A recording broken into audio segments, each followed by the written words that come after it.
홀로 이 길로, 오바댜는 홀로 저 길로 가니라. 아멘. 38번째 시간입니다. 오바댜 그리스도인의 모습이라는 제목으로 우리 18절까지의 내용을 좀 살피겠습니다. 여러분, 이탈리아의 화가 카라바조라는 사람이 있는데 이 사람이 종교 화가라고 합니다. 이 사람이 그린 그림 중에서 대표적인 그림이 이 베드로의 순교라는 그림이 있습니다.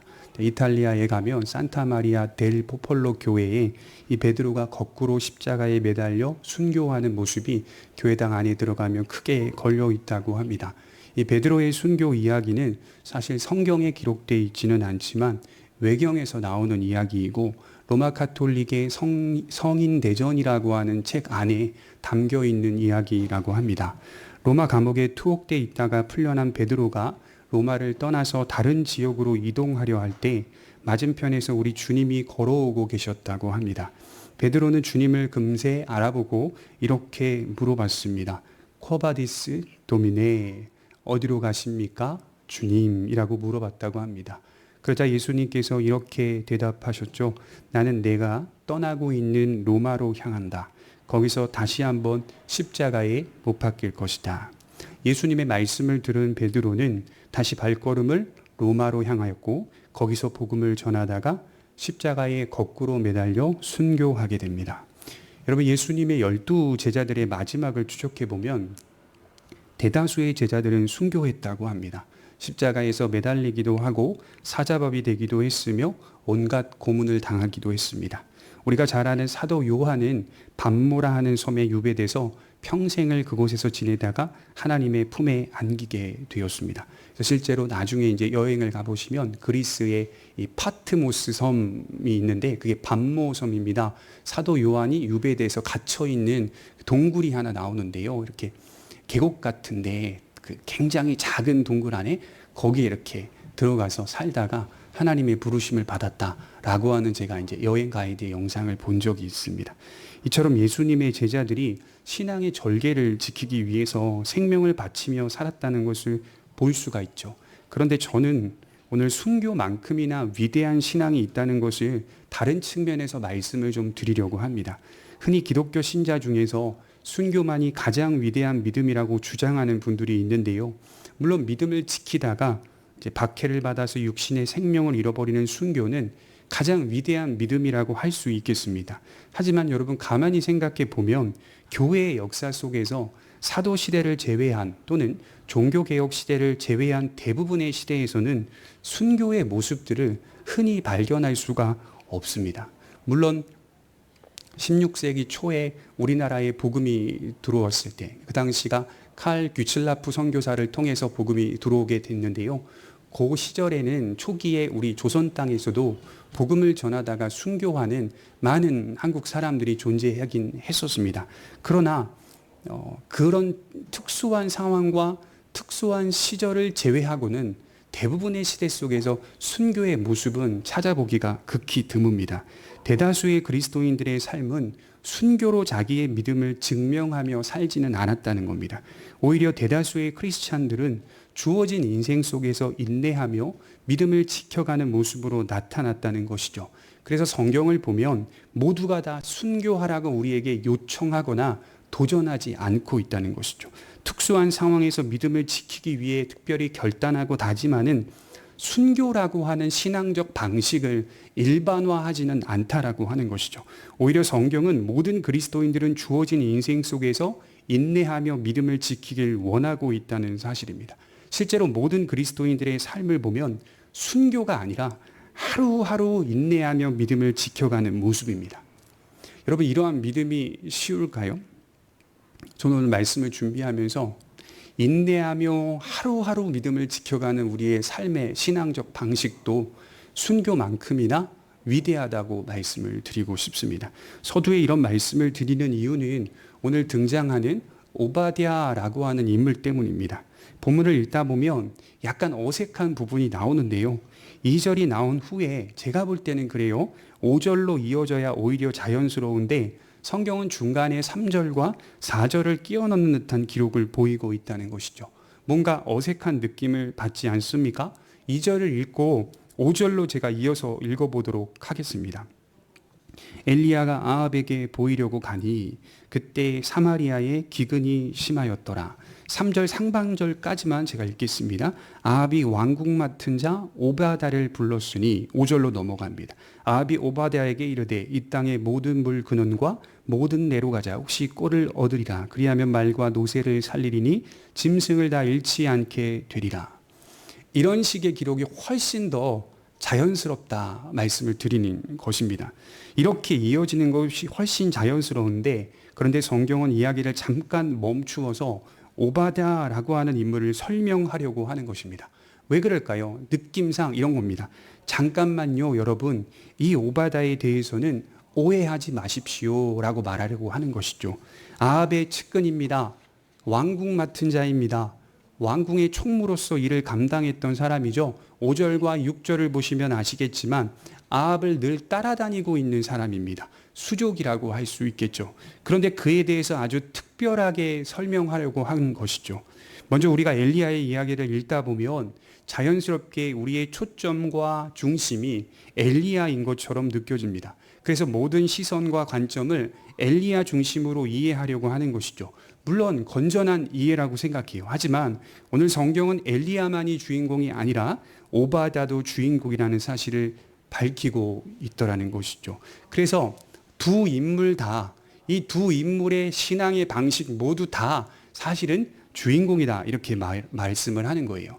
결과적으로 이것은 역사 속의 참된 주인공은 하나님이시라는 것을 드러내고 있고, 하나님께서는 여러 방면에서 여러 믿음의 사람들을 일으켜 세우시며 주님의 일을 계속해 가신다는 사실을 말해주고 있는 이야기죠. 엘리야도 주인공이지만 오바다도 주인공입니다.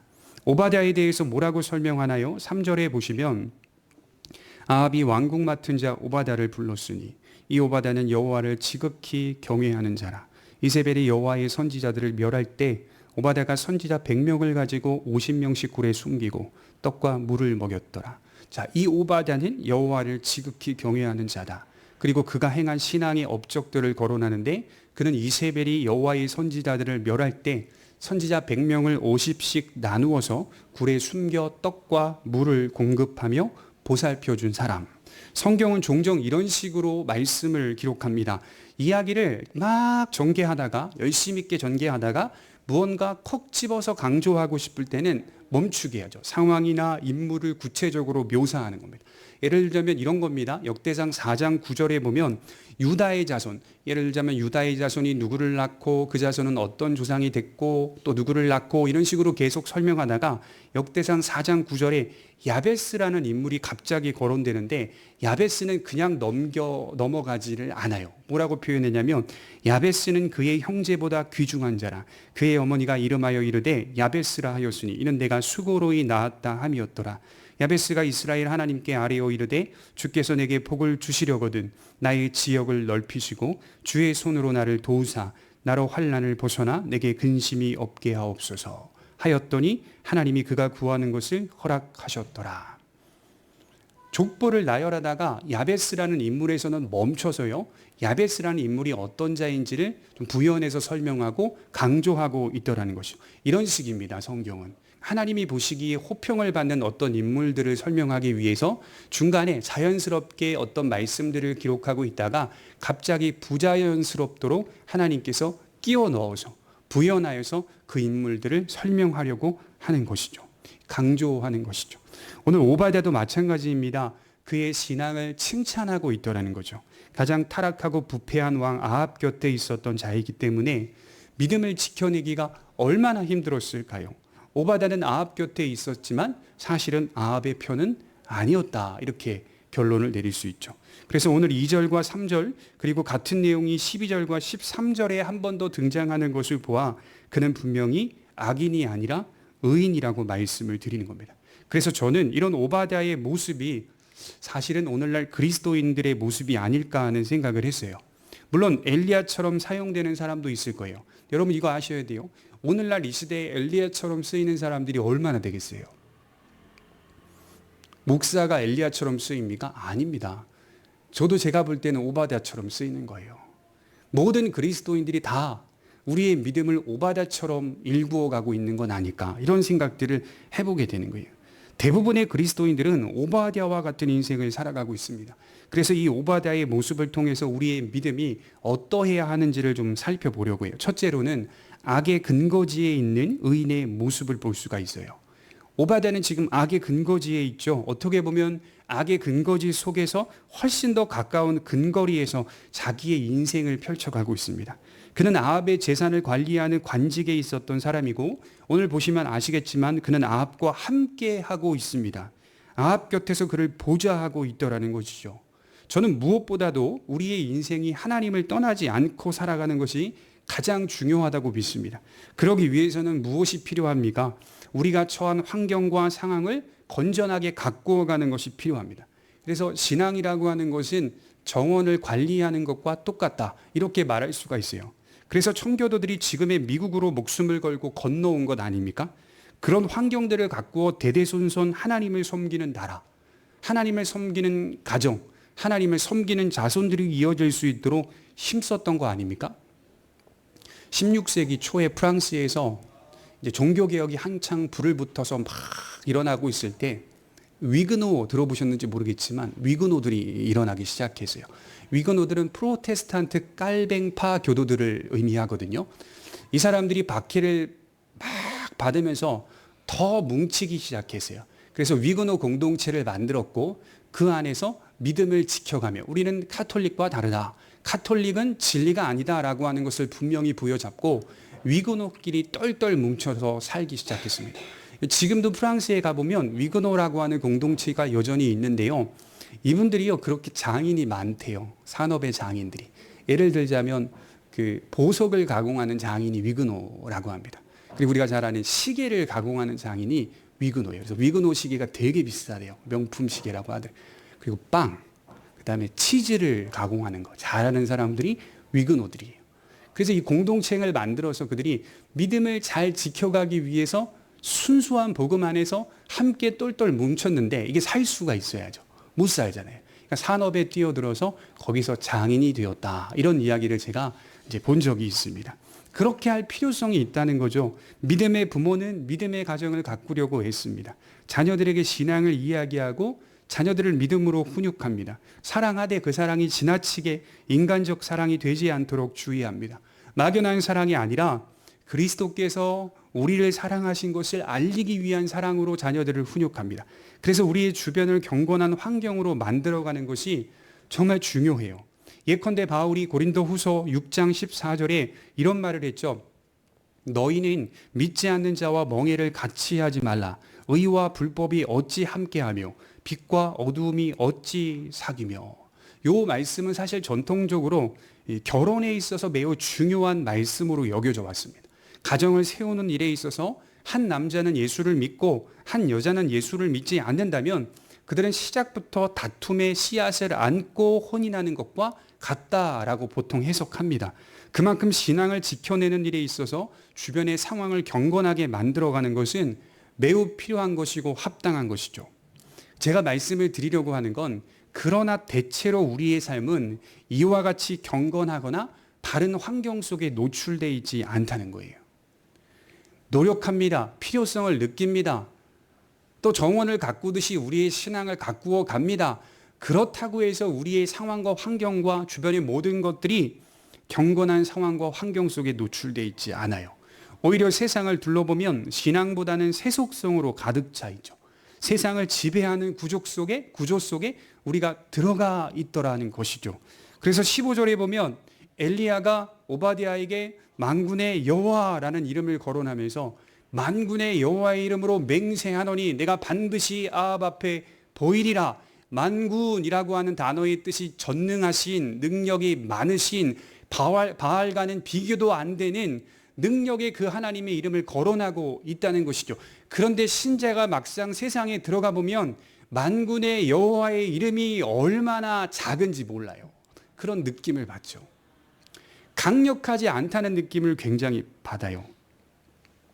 그래서 그리스도인들의 삶은 악의 근거지에 있는 의인의 모습과도 같더라는 것이죠. 마치 오바댜와 같이 자신에게 맡겨진 관직, 세상 속에 있는 사회적 지위를 지켜내면서 살아갈 수밖에 없는 그런 위치에 놓여 있습니다. 그래서 하루하루가 더 힘겹게 느껴지고 어렵기도 합니다. 그 이유는 근본적으로 세상과 우리가 소속이 다르기 때문이에요. 방금 전에 제가 말씀을 드렸듯이 고린도후서 6장 14절에 빛과 어두움이 어찌 사귀며, 극단적으로 말해볼까요? 바울은 이렇게 말했어요. 의와 불법이 어찌 함께하고 라고까지 표현을 했어요. 의와 불법은 섞일 수 없기 때문에 우리는 상당히 힘들다라고 하는 거죠. 이런 느낌을 자주 받습니다. 그럼에도 불구하고 믿지 않는 자들과 세상에서 살아가야 돼요. 그래서 우리 모두가 동떨어져서 사는 게 아니라 악의 근거지에서 섞여서 살고 있다는 사실을 잊지 말라는 겁니다. 오바다라는 이름의 뜻은요, 여호와의 종이라는 뜻이에요. 악의 근거지에서 여호와의 종으로 산다는 게 얼마나 힘들까요? 그리스도인이라는 명칭의 의미가 뭘까요? 그리스도의 사람입니다. 그래서 사도행전 11장 28절에 처음 등장하는 별명이 이제 그리스도인이 등장하고 있는데요. 이게 보통은 그리스도가 가고 우리가 그리스도를 따르는 자, 보통 이렇게 이해하는데 이건 좀 피부에 와닿지가 않고요. 초대교회 사람들은 자신들이 그리스도인으로 일컬음 받을 때 어떻게 생각했냐면 그리스도와 자신을 동일시 여겼다고요. 동일하게 여겼다고, 그리스도와 자신을. 평생의 과정 속에 그리스도와 자신을 동일시 여기며 살았던 사람들이 초대교회 성도들이었다라고 말합니다. 세상 사람들 속에서 그리스도인으로 산다는 건 정말 어려운 겁니다. 오바다가 얼마나 외로웠을까요? 그의 인생 속에 얼마나 큰 압박감이 밀려왔을까요? 아합박과 이세벨이 바알을 숭배하고 이스라엘에게 바알 신앙을 강요했을 때, 또 강제했을 때 그 곁에서 얼마나 힘들었을까요? 제가 학창 시절에 학교 기숙사에서 이제 고사를 종종 지냈는데요.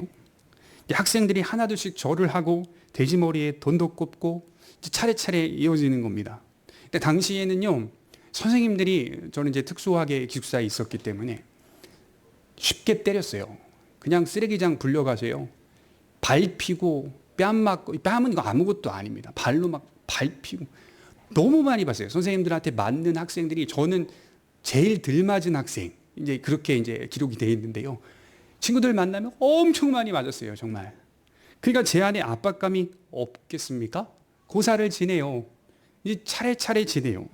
제 차례가 올까봐 걱정도 되고 겁이 났습니다.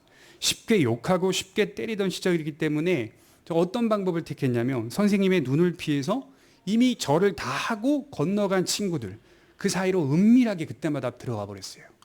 물론 걸렸더라도 저는 안 했을 겁니다. 근데 그때 밀려오는 압박감, 두근두근이 지금도 기억이 나요. 두근두근.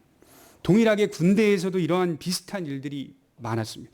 명절이 되면 제사를 지내는데요, 제사를 지낸다는 것은 저에게는 또 있을 수가 없는 일이잖아요. 그러나 거기 모인 모두가 제사를 드립니다. 그런 상황 속에서 함께 하지 않는다면 눈에 띄는 행동이고 미움의 대상이 되는 거예요. 제가 섬겼던 중대장님이 그렇게 독실한 불교 신자셨는데, 그렇게 그 제사를 드리거나 이런 일들에 이제 적극적으로 나섰던 분이죠.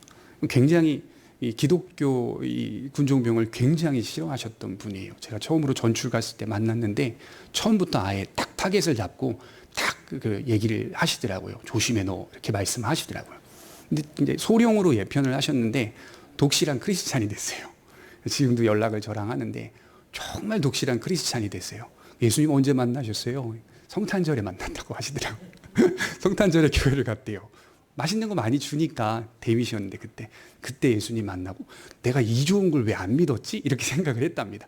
그리고 거기서 자신이 이제 대위에서 어쩔 수 없이 제대할 수밖에 없는 ROTC 장교인데 대부분이 다 육사 출신이어가지고 올라갈 수 없는 상황이었는데 또 신앙의 경험을 했대요. 이제 소령으로 이제 진급이 되면서 아, 하나님 살아계시는구나, 이제 그런 걸 경험하면서 독실한 지금 크리스찬으로서 신앙생활을 하고 있더라고요.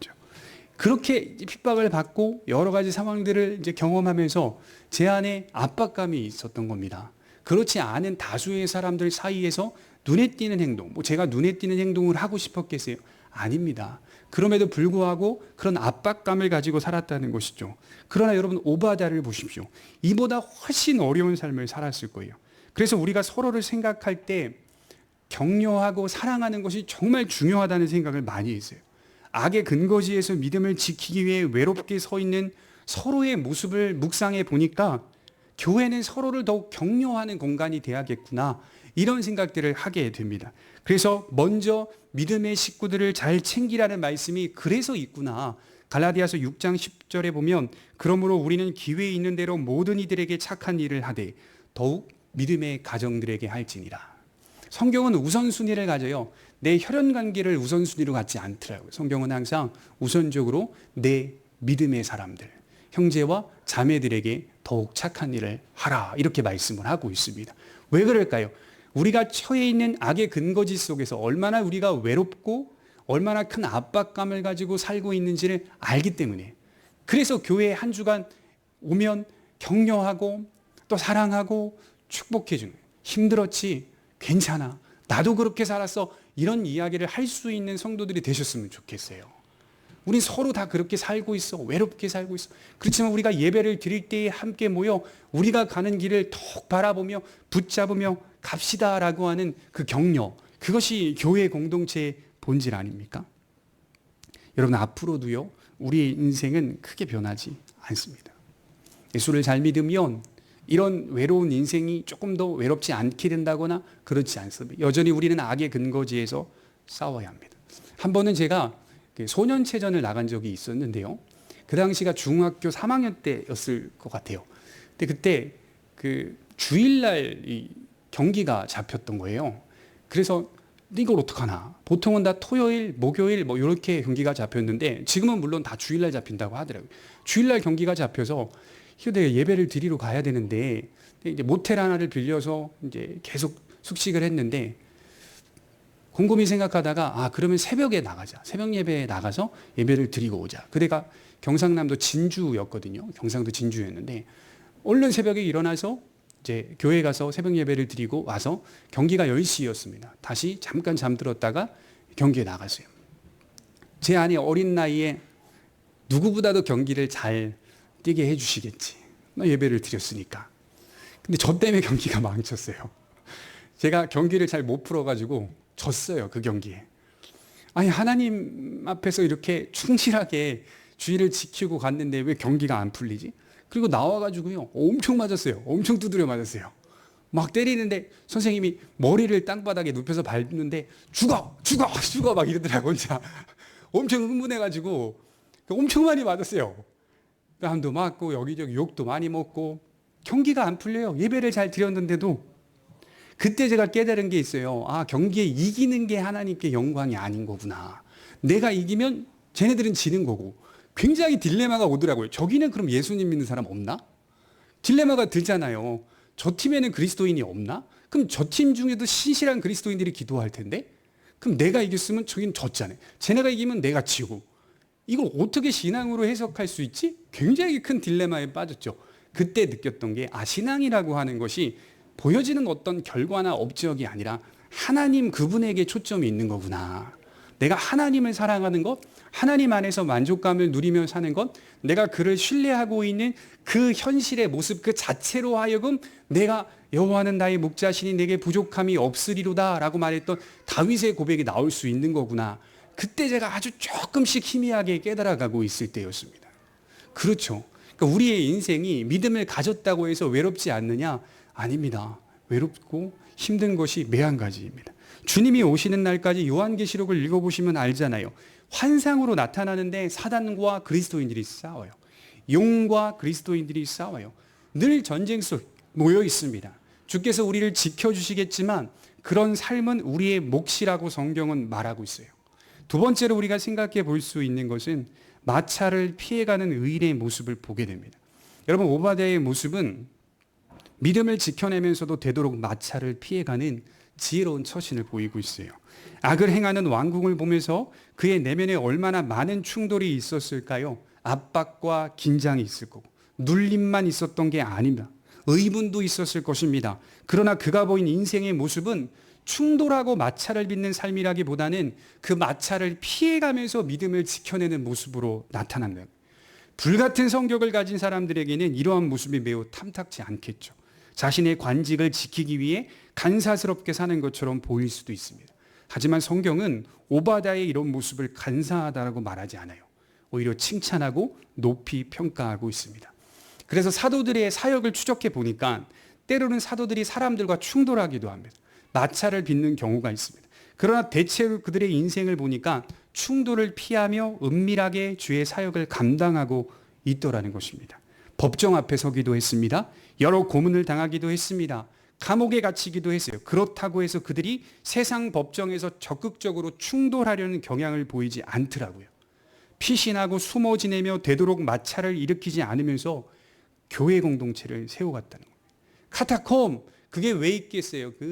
그 수많은 돌 절벽 사이에 구멍을 뚫어서 왜 거기서 살아야만 했냐 이 말이에요. 마찰을 피해가며 사는 그리스도의 모습을 그려내고 있는 것이죠. 대체로 모든 그리스도인들이 이렇게 마찰을 피하며 충돌을 피하며 하나님을 믿는 신앙을 지켜가고 있다는 것이죠. 그리스도인들의 내면에는 많은 충돌과 마찰과 고통과 외로움이 있었습니다. 그러나 그들은 인내로서 경주했다. 굉장히 중요하죠. 히브리서에 뭐라고 말합니까? 인내로 경주하며. 바울이 말하죠. 인내로 경주하는 것이 마찰을 피하며 믿음을 지키는 방법입니다. 물론 저는요, 강력한 충돌과 마찰도 필요하다고 봐요. 그것도 하나의 방법이에요. 종교개혁자들, 사도시대의 아주 담대한 사도들, 오늘 엘리야와 같은 이런 사람도 필요해요. 그러나 특수한 경우, 이걸 일반화할 수는 없습니다. 대다수의 그리스도인들은 오바댜와 같은 모습으로 살고 있습니다. 대부분은 마찰을 피해가는 의인의 모습으로 우리 인생이 놓여 있더라는 것이죠. 모두가 다 엘리야 같을 수 없어요. 대체로 우리의 삶이 어떻게 놓여 있는지를 보시면 됩니다. 우리의 직장, 우리의 관계, 우리의 가정, 우리의 모든 상황들이 어떻게 놓여 있는지를 보시면 됩니다. 충돌하며 믿음을 지킵니까? 아니건요. 모인 모든 성도들이 아닙니다. 다 마찰을 피해가며 은근히 살면서 믿음을 지켜가고 있어요. 그건 비겁해서가 아니라는 거예요. 우리는 세상에 나아가 주어진 일들을 믿지 않은 자들과 함께 얼마든지 협력하며 이루어갈 수 있습니다. 직장 안에는 믿는 자보다 믿지 않는 사람들이 훨씬 많습니다. 그럼에도 불구하고 우리는 함께 협력할 수 있어야 합니다. 쉽게 말해서 아합의 왕궁조차도 들어가서 일을 맡아서 할 수 있다는 말이에요. 그런 왕궁에 오바댜와 같은 자가 있었기 때문에 선지자 100명이 왕궁으로부터 떡과 물을 공급받을 수 있었던 겁니다. 아합의 왕궁에서 떠나는 것도 하나의 방법일 수 있어요. 그러나 오바댜의 선택은 떠나기보다 남아서 하나님의 때를 기다리며 주님의 일을 감당하고 있었습니다. 우리 마지막 세 번째로 타협하지 않는 의인의 모습을 볼 수가 있어요. 여러분, 마찰을 피하며 산다는 것이 약간의 오해를 불러일으킬 수가 있죠. 어떤 오해입니까? 세상과 타협하는 사람처럼 보인다는 말입니다. 그러나 어디에서도 오바다가 타협했다는 말씀이 없습니다. 그런 모습이 나타나지도 않습니다. 아합 곁에 있다면 아합과 같은 인간이 돼야 맞습니다만 그는 결코 아합과 같은 인간이 되지 않습니다. 제가 말씀드릴까요? 오히려 아합을 삼켜버리는 인간이 되었다. 이게 좀 더 적당할 수 있죠. 그는 마찰을 피하면서도 신앙의 절개를 지켰던 사람이었어요. 타협하지 않는 그의 모습에 대해 성경은 이렇게 소개하고 있죠. 3절에 보시면 아합이 왕궁 맡은 자 오바다를 불렀으니 이 오바다는 여호와를 지극히 경외하는 자라. 이세벨이 여호와의 선지자들을 멸할 때 오바다가 선지자 100명을 가지고 50명씩 굴에 숨기고 떡과 물을 먹였더라. 두 가지의 모습을 분명히 말하는데 하나는 그가 여호와를 경외했다라고 하지 않고요. 지극히 경외했다라고 표현하고 있습니다. 영어에 보면 very much 이렇게 적혀 있어요. 그는 아주 크게 아주 많이 여호와를 경외했다. 원어 히브리어에서는 메오드라는 부사가 쓰이는데요. 아주 크게 경외했다 같은 말이에요. 그가 이런 모습으로 살면서 하나님을 크게 경외하고 있더라는 겁니다. 간사하게 살지 않았고 타협하지도 않았습니다. 나아가 그는 이세벨이 선지자들을 죽일 때 100명의 선지자들을 50씩 나누어 굴에 숨겨주고 왕궁에서 떡과 물을 제공했죠. 여러분, 선지자들을 숨겨주었다는 것은 그의 신앙이 결코 평범한 신앙이 아니었다는 것을 확인할 수가 있어요. 생명을 걸고 있는 신앙, 목숨을 걸고 있는 신앙. 엘리야도 목숨을 걸었죠. 오바다도 목숨을 걸었어요. 엘리야만 귀한 게 아니에요. 오바다도 목숨을 걸었던 신앙이었어요. 그것이 발각되었을 경우에 그가 겪어야 할 결과는 죽음뿐이었습니다. 그도 역시 엘리야처럼 생명을 걸고 하나님의 일을 감당하고 있었습니다. 역사를 보면, 특별히 교회의 역사를 보면 표면에 나타나고 있는 믿음의 사람들이 반복돼서 거론되는 경우가 있죠. 예컨대 사도 바울과 같은 사람, 베드로나 요한과 같은 사람, 또 루터와 칼빈, 베자, 블링거, 존 낙스, 이런 사람들이 역사 속에 자주 표면에 등장하여 위대한 믿음으로 거론됩니다. 제가 몇 년 전에 학교에 가서 목회자 연구원 과정에서 수업을 들을 때 아주 신선한 강의가 하나 있어요. 종교개혁자들의 아내의 신앙은 어떠한가. 그래서 아내들에 대해서 연구하는 논문들이 많이 있었습니다. 그거를 배우는데요. 종교개혁자들보다 더 위대하더라고요. 더 위대해요. 표면에 드러나지 않아요. 그 아내분들은. 그런데 그 아내분들의 신앙이 그렇게 위대하고 훌륭하더라고요. 표면에 드러나지 않더라도 이처럼 은밀하게 하나님의 사역을 감당하고 있는 사람이 곳곳에 있다는 말입니다. 이런 모습이 오늘날 성도들의 모습이 아닐까요? 대체로 우리는 다 이렇게 살아갑니다. 여기서 우리가 조심해야 할 것은 동화돼 버리는 경우를 조심해야 됩니다. 은근히 살다가 어떻게 되죠? 세상 사람들과 같아지는 거. 저 이런 사람 많이 봤습니다. 은근히 살고 마찰을 피하며 살고 충돌을 피하며 살다가 그냥 세상 사람 돼버리는 거. 직장 생활하는 직장 크리스찬인들도요. 은근히 직장 생활하고 그렇게 마찰을 피하며 직장 생활을 하는데 그냥 세상 사람 직장 사람처럼 되는 거예요. 똑같이 행동하게 되듯 나중에. 마음은 자꾸 찔리고. 그렇게 살라고 말씀을 드리는 게 아닙니다. 그런 게 아니라 타협하지 않는 신앙으로 살라는 거예요.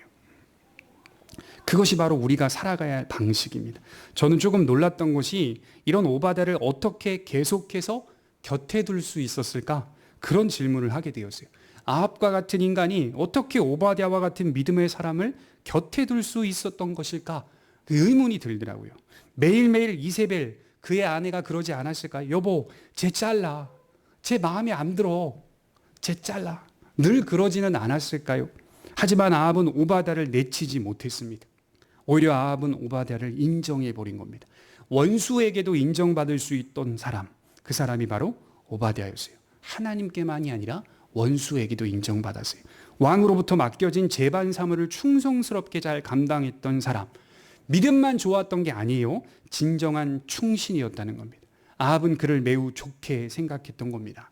잠언 16장 7절에 보니까 솔로몬이 이런 인생을 경험했어요. 사람의 행위가 여호와를 기쁘시게 하면 그 사람의 원수라도 그로 더불어 화목하게 하시느니라. 희한하다. 원수인데 하나님을 기쁘시게 하니까 원수라도 화목하게 하시는 하나님의 은혜를 경험하고 있더라는 것이죠. 실제로 이러한 일들을 주변에서 많이 제가 들었습니다. 어떤 기업의 사장이 불신자인데 어떤 중요한 결정이나 중요한 일을 맡길 때 훌륭하고 유능한 사람들이 많이 있음에도 불구하고 정작 평범한 크리스찬 직원에게 회사의 운명을 맡기는, 회사의 중요한 일을 맡기는 그런 경우를 제가 간증으로 들은 적이 많습니다. 왜 그런 거 하면 말하기를 유능하고 똑똑한 직원들은 너무 똑똑해서 자기 배만 채울 생각을 하더라는 겁니다. 너무 똑똑해서. 평범한 사람에게 중요한 일을 맡기는, 그 회사의 운명을 맡기는, 알고 봤더니 그 사람이 신실한 믿음의 사람이었기 때문이었다는 것입니다. 사장이 볼 때 진심으로 안심하고 믿을 만한 사람은 머리 좋고 유능한 사람이 아니라 예수님을 믿는 믿음을 가지고 정직하게 회사를 위해 일하는 그 사람이었다는 것입니다. 왜냐하면요, 우리 크리스찬은 본질적으로 돈이 목적이 아니기 때문입니다. 오바다가 돈이 목적이었습니까? 아닙니다. 그가 돈이 목적이었다면 선지자 100명을 숨겨 주었겠습니까? 그는 관직이 목적이 아니었습니다. 주님께서 이 땅을 회복시켜 주시기를 바라는 하나님의 나라를 목적으로 삼고 하루하루 숨죽이며 벌레처럼 살고 있었던 사람은 아닐까요? 그가 진실한 신앙을 가진 자라고 말할 수 있는 결정적인 증거가 12절입니다. 우리 12절을 한번 보겠습니다. 같이 읽겠습니다. 시작. 내가 당신을 떠나간 후에 여호와의 영이 내가 알지 못하는 곳으로 당신을 이끌어 가시리니 내가 가서 아합에게 말하였다가 그가 당신을 찾지 못하면 내가 죽임을 당하리이다. 당신의 종은 어려서부터 여호와를 경외하는 자라. 뭐라고 말하죠? 당신의 종은, 오바댜 자신을 말하죠. 어려서부터 여호와를 경외하는 자라. 그는 한평생 변함없었던 사람이었다고 정의할 수 있죠. 그래서 어릴 적부터 하나님을 경외하였고 그런 그의 믿음이 지금까지 이어지고 있습니다. 그는 지금까지 살면서 자신이 단 한 번도 하나님의 백성이 아니었다라고 생각해 본 적이 없었던 사람. 그렇기 때문에 처음 엘리야를 만났을 때 7절에 내 주여 엘리야요 당신이십니까? 라고 고백했던 겁니다. 자기의 주가 아합이 아니라 자기의 주는 엘리야입니다 라고 말하고 있어요. 이 말은 나의 주는 하나님이십니다 라고 말하는 겁니다. 아합을 섬기고 있었음에도 불구하고 하나님께 속하여 산다는 것을 잊지 않았던 사람이 오바댜라고 할 수 있죠. 그리스도인들의 삶이 쉽지 않다는 것을 잘 압니다. 그래서 목회자는 더 기도하게 되고, 사실 죄송하지만 목회자는 사실 이런 울타리에 있잖아요. 경건이라고 하는 신앙의 울타리 속에 평생을 살아가기 때문에 쉽지는 않겠지만, 그럼에도 불구하고 제가 오늘 말씀을 준비하며 성도들을 생각해 볼 때에는 울타리 밖에서 어떻게 보면 악인의 근거지에서 섞여 살고 있지 않습니까? 그 섞여 사는 모습이 제 안에 딱 다가오기 때문에 더 기도해 줄 수밖에 없고, 더 하나님의 말씀을 힘있게 잘 가르쳐 드릴 수밖에 없겠구나라는 생각들을 많이 하게 되는 것입니다. 결코 쉽지 않은 그리스도인의 인생을 살고 있는 분들이 성도들입니다. 그래서 우리는 서로를 위해 더 기도해야 되고, 그 자리에서 믿음을 지켜갈 수 있도록 지혜롭게 처신하는 것이 매우 필요합니다. 베드로 사도는 이렇게 말했어요. 베드로전서 4장 16절에 만일 그리스도인으로 고난을 받으면 부끄러워하지 말고 도리어 그 이름으로 하나님께 영광을 돌리라. 살다 보니 어쩌다가 고난을 받으면, 이런 말이 아니라요. 이게 원문에 보니까 고난을 받을 수 있다는 게, 그리스도인들이 고난을 받으면 뭐라고 표현합니까? 부끄러워하지 말라는 거예요. 그리스도인들이 부끄러워하지 말고 하나님께 영광을 돌리라 이렇게 말하지 않고 꼭 그리스도 예수의 이름을 집어넣더라고요. 사도들이 그 이름으로 하나님께 영광을 돌리라. 이게 무슨 말인가 깊이 묵상해 봤더니, 영광을 돌린다는 것은 뭘까? 그건요, 그 이름을 묵상하는 것입니다. 예수님이 걸어가신 그 이름, 내가 고난받을 때, 한 번 고난받을 때, 두 번 고난받을 때, 세 번 고난받을 때 예수께서도 그런 인생 속에 노출되어 사셨다는 사실을, 그리하여 나를 구원하였다는 사실을 그 이름으로 하나님께 영광을 돌리라 그렇게 말하고 있어요.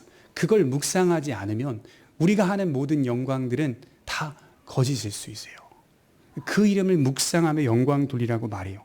이 세상을 살아가면서 그리스도인으로 고난받는 일들이 많이 있습니다. 그런 삶을 여러분 부끄러워하지 말고 도리어 영광스러운 삶으로 만족하며 사시기를 바랍니다. 이런 삶도 순교만큼이나 위대하다고 말씀을 드리는 겁니다. 기도하겠습니다.